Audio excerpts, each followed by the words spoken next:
Hi hello അസ്സാം വലൈക്കും. ഇന്നലത്തെ എൻ്റെ ലഞ്ച് പ്രിപ്പിൻ്റെ ഡീറ്റെയിൽസ് കാണാം. ഇത് ബ്രേക്ക്ഫാസ്റ്റിന് ഇടിയപ്പവും മുട്ട റോസ്റ്റും. മുട്ട പിന്നെ രാവിലെ പുഴുങ്ങിയതാണ്. പിന്നെ ലഞ്ചിന് കൊണ്ടുപോകാൻ ചോറ്. പിന്നെ ഞാൻ ഇന്നലെ ലുലുവിൽ നല്ല മത്തി വാങ്ങിച്ചു. നിവൃത്തിയേട് കൊണ്ട് മത്തിയാച്ചാറ് വരെ ഇടേണ്ട അവസ്ഥയിലേക്ക് ഞാൻ എത്തി. കാരണം നാട്ടിൽ ഇപ്പോൾ ഒന്നും കൊണ്ടുവരലും ഒന്നും നടക്കത്തില്ല. അങ്ങനെ ഞാൻ ഇട്ട മത്തിയാച്ചാർ നല്ല രുചിയായിരുന്നു കഴിക്കട്ടെ. ഞാൻ ഇട്ടതുകൊണ്ടൊന്നും അല്ല, എന്തോ ഒരു പ്രത്യേക ടേസ്റ്റ് എനിക്ക് തോന്നി.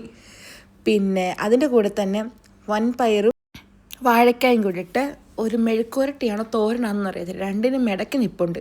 ആ ഒരു സാധനം ഉണ്ടാക്കി. പക്ഷെ കഴിച്ചപ്പോൾ നല്ലതായിരുന്നു. ഇതെല്ലാം ഫ്രിഡ്ജിൽ വെച്ചതുകൊണ്ട് ഞാൻ ഈ വാഴയ്ക്ക സംഭവം മാത്രം ഒന്ന് ഓവനിൽ ചൂടാക്കും. പിന്നെ അത്രയേ ഉള്ളൂ, വേറെ സ്പെഷ്യലായിട്ടൊന്നും ഇല്ലായിരുന്നു. പിന്നെ ഇന്നലെ ഭയങ്കര ക്രേവിങ്സ് ആയിരുന്നു ഷുഗറിന്. അങ്ങനെ ബീലബാനിൽ പോയിട്ട് യൂട്യൂബിൽ നോക്കും ഏതാണ് ഏറ്റവും നല്ല റെസിപ്പി എന്നൊരു ഐഡിയ ഇല്ല.